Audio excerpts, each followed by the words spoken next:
ओम श्री गणेशाय नमः। ओम नमो भगवते वासुदेवाय नमः। कार्तिक मास अध्याय 30। कार्तिक मास की कथा करते वक्त से पाठ 30वां अध्याय लिखो हुई। हरि कृपा अपार। भगवान श्री कृष्ण सत्यभामा से बोले, हे प्रिय, नारद जी के ये वचन सुनकर महाराजा पृथु बहुत आश्चर्यचकित हुए। अंत में उन्होंने नारद जी का पूजन करके उनको विदा किया। इसलिए माँ, कार्तिक और एकादशी, ये तीन व्रत मुझे अत्यधिक प्रिय हैं। वनस्पतियों में तुलसी, महीनों में कार्तिक, तिथियों में एकादशी और क्षेत्रों में प्रयाग मुझे बहुत प्रिय है। जो मनुष्य इंद्रियों पर विजय प्राप्त कर इनका सेवन करता है, वह मुझे जग करने वाले मनुष्य से भी अधिक प्रिय है। जो मनुष्य विधिपूर्वक इनकी सेवा करते हैं, मेरी कृपा से उन्हें समस्त पापों से छुटकारा मिल जाता है। भगवान श्री कृष्ण के वचन सुनकर सत्यभामा ने कहा, हे प्रभु, आपने बहुत ही अद्भुत बात कही है कि दूसरे के लिए पुण्य के फल से कलह की मुक्ति हो गई। ये प्रभावशाली कार्तिक मास आपको अधिक प्रिय है, जिससे पतिद्रोह का पाप केवल स्नान के पुण्य से ही नष्ट हो गया। दूसरे मनुष्य द्वारा किया हुआ पुण्य उसके देने से किस प्रकार मिल जाता है, यह आप मुझे बताने की कृपा करें। श्री कृष्ण बोले, प्रिय, जिस कर्म द्वारा बिना दिया हुआ पुण्य और पाप मिल जाता है, उसे ध्यानपूर्वक सुनो। सत्य युग में देश कर्म तथा कुलों को दिया पुण्य तथा पाप मिलता है, किंतु कलि युग में केवल कर्ता को ही पाप तथा पुण्य का फल भोगना पड़ता है। सत्सर्ग न करने पर भी व्यवस्था की गई है, और सत्सर्ग से पाप व पुण्य दूसरों को मिलते हैं, उसकी व्यवस्था भी सुनो। पढ़ना, यज्ञ करना और एक साथ भोजन करने से पाप पुण्य का आधा फल मिलता है। एक आसन पर बैठने तथा सवारी पर चढ़ने से, श्वास के आने जाने से पुण्य व पाप का चौथा भाग जीव मात्र को मिलता है। शून्य से भोजन करने से और दूसरे की स्तुति करने से पुण्य और पाप का छठवां भाग मिलता है। दूसरे की निंदा, चुगली और धिक्कार करने से भी उसका सातवां भाग मिलता है। पुण्य करने वाले मनुष्य की जो कोई सेवा करता है, वह सेवा का भाग लेता है और अपना पुण्य उसे देता है। नौकर और शिष्य के अतिरिक्त जो मनुष्य दूसरे से सेवा करवाकर उसे पैसे नहीं देता, वह सेवक उसके पुण्य का भागी होता है। जो व्यक्ति पंक्ति में बैठे हुए भोजन करने वाले की पत्तल लांघता है, वह उसे जिस भी पत्तल उसने लांघी है, अपने पुण्य का छठा भाग देता है। स्नान तथा ध्यान आदि करते हुए मनुष्य से जो भी व्यक्ति बातचीत करता है, वह उसे छूता है, वह अपने पुण्य का छठवां भाग दे डालता है। जो मनुष्य धर्म के कार्य के लिए दूसरों से धन मांगता है, पुण्य का भागी होता है। ठीक उसी प्रकार जिस प्रकार की दान करने वाला पुण्य का भागी होता है, जो मनुष्य धर्म का उपदेश करता है, उसके बाद सुनने वाले से याचना करता है, वह अपने पुण्य का छठा भाग उसे दे देता है। जो मनुष्य दूसरों का धन चुराकर उसे धर्म करता है, वह चोरी का फल भोगता है और शीघ्र ही निर्धन हो जाता है। जिसका धन चुराता है, पुण्य का भागी होता है। बिना ऋण उतारे जो मनुष्य मृत्यु को प्राप्त होता है, उसको ऋण देने वाले सज्जन पुरुष का बागी होता है। शिक्षा देने वाला, सलाह देने वाला, सामग्री को जुटाने वाला, प्रेरणा देने वाला, ये पाप और पुण्य के छठे भाग को प्राप्त करते हैं। राजा प्रजा के पाप पुण्य के साष्टांश को भोगी होता है। गुरु शिष्य का, पति पत्नी का, पिता पुत्र का, स्त्री पति के लिए पुण्य का छठा भाग पाती है। पति को प्रसन्न करने वाली आज्ञाकारी स्त्री पति के लिए पुण्य का आधा भाग ले लेती है। जो पुण्य आत्मा पराये लोगों को दान करते हैं, वह उनके पुण्य का छठा भाग प्राप्त करते हैं। जीविका देने वाला मनुष्य जीविका ग्रहण करने वाले मनुष्य के पुण्य के छठे भाग को प्राप्त करता है। इस प्रकार दूसरों के लिए पुण्य अथवा पाप बिना दिए भी दूसरे को मिल सकते हैं।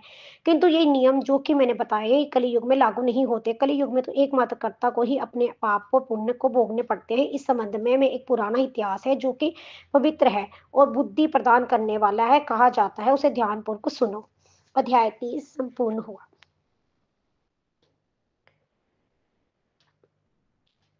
ओम नमो भगवते वासुदेवाय नमः। अध्याय 31। कार्तिक मास महत्तम का 31वां अध्याय बतलाया। भगवान ने प्रभु स्मरण का सरल उपाय। भगवान श्री कृष्ण का पूर्व काल में अवनीतिपुरी उज्जैन में धनेश्वर नामक एक ब्राह्मण रहता था। वह रस, चमड़ा और कंबल आदि का व्यवहार करता था। वह वेश्यागमी और मद्यपान आदि बुरे कर्मों में लिप्त रहता था। चूंकि वह दिन रात पाप में रत रहता था, इसलिए वह व्यापार करने नगर नगर में घूमता था। एक दिन वह क्रय विक्रय के कार्य से घूमता हुआ महिषामतीपुरी में जा पहुंचा, जो राजा महिषा ने बसाई थी। वहां पाप नाशी नर्मदा सदैव शोभा पाती थी। उस नदी के किनारे कार्तिक का व्रत करने वाले बहुत से मनुष्य अनेक गांवों से स्नान करने के लिए आए हुए थे। धनेश्वर ने उनको देखा और अपना सामान बेचता हुआ वह भी एक माह तक वहीं रहा। वह अपने माल को बेचता हुआ नर्मदा नदी के तट पर घूमता हुआ स्नान जपो देवर्चन में लगे हुए ब्राह्मणों को देखता और वैष्णवों के मुख से भगवान विष्णु के नामों का कीर्तन सुनता था। वह वहां रहकर उनको स्पर्श करता था और उनसे बातचीत करता था। वह कार्तिक के व्रत के उद्यापन विधि तथा जागरण भी देखता रहा। उसने पूर्णिमा के व्रत को भी देखा और व्रती ब्राह्मणों तथा गुरुओं के भोजन करा रहे हैं, उनको दक्षिणा आदि भी दे रहे हैं। उसे नित्य प्रति भगवान शंकर की प्रसन्नता के लिए भी होती दीपमाला भी देखी। त्रिपुर नामक राक्षस के तीनों पुरों को भगवान शिव ने ऐसी तिथि को जलाया था। इसे शिव के भक्त इसी तिथि को दीप उत्सव मनाते हैं। जो मनुष्य मुझ में और शिव जी में भेद करता है, उसकी समस्त क्रियाएं निष्फल हो जाती हैं। इस प्रकार नर्मदा तट पर रहते हुए जब उसको एक माह व्यतीत हो गया, तो एक दिन अचानक उसे किसी काले सांप ने डस लिया। इससे विहल होकर वह भूमि पर गिर पड़ा और उसको ये दशा देखकर वहां से दयालु भक्तों ने उसे चारों ओर से घेर लिया और उसके मुंह से तुलसी दल मिश्रित जल के छींटे देने लगे। जब उसके प्राण निकल गए तो जमदूतों ने आकर उसे बांध दिया और कोड़े बरसाते हुए उसे जमपुरी ले गए।